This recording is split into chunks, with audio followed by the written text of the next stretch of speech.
we got some late lunch at this local cafe. Then we headed off to the Castle of the Moors. It's a hilltop medieval castle. Although Google says it's only a 17 minutes walk up, it's not true. It took us closer to an hour to walk up because it's really steep. Alternatively, you could catch the tour bus near the station.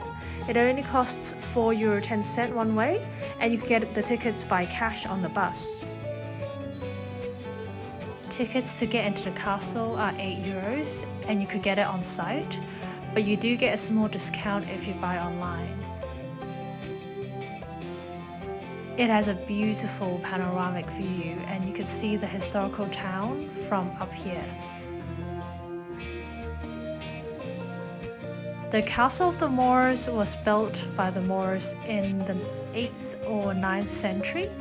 It's a large complex, and we took around 2 hours to explore the grounds. You could also see the Pena Palace from here.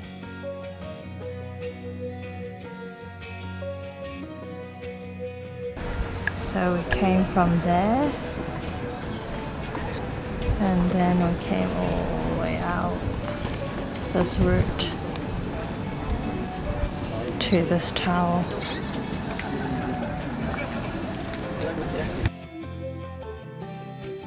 We then walked back into the historical center, which didn't take long this time. This is called the queijada de Sintra, like a national dish here, with cheese.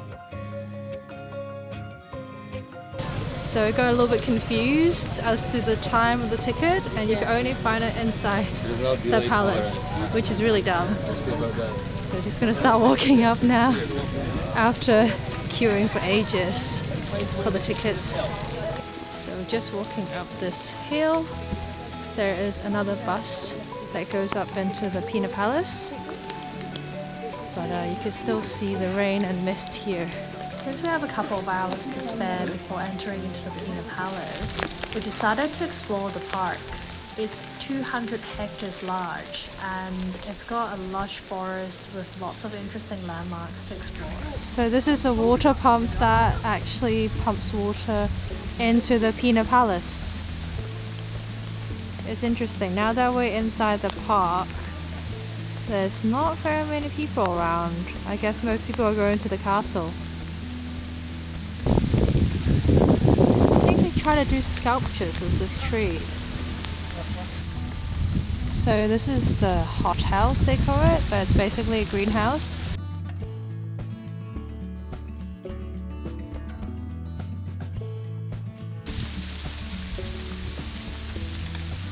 So this is called the Queen's Fern Valley. Just a bit curious about why someone would like grow ferns all around here, and just ferns.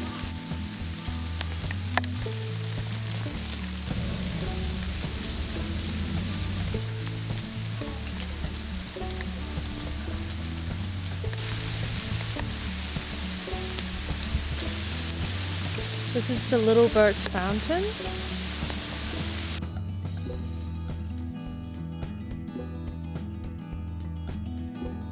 So this is the Pena Castle and the queue to get in.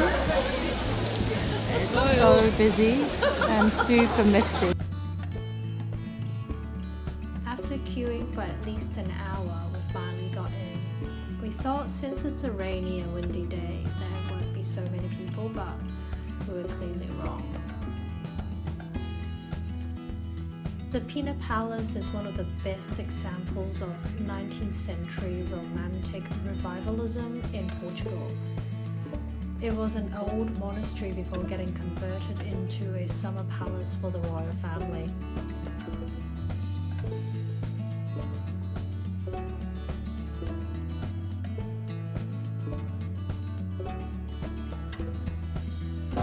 So these are like cake or maybe even jelly rolls.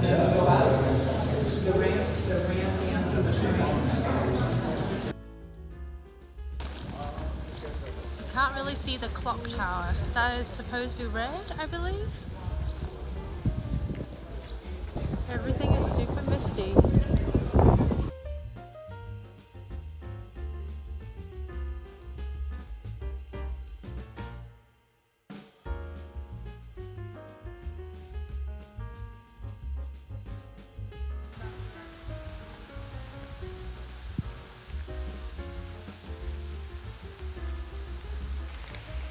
After wandering around the chapel inside the palace, we decided to keep exploring the park and eventually headed to the other end where the Alpine-style chalet is located.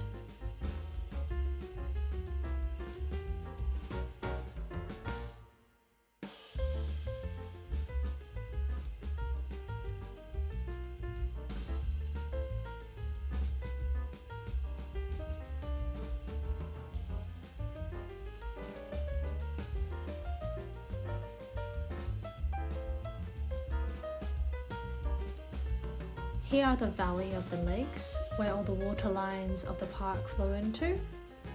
It's also where one of the exits are situated. When we finally got out of the park, we realized we spent 6 hours wandering around. Then we hiked down a different route back into the historical center and enjoyed a delicious meal.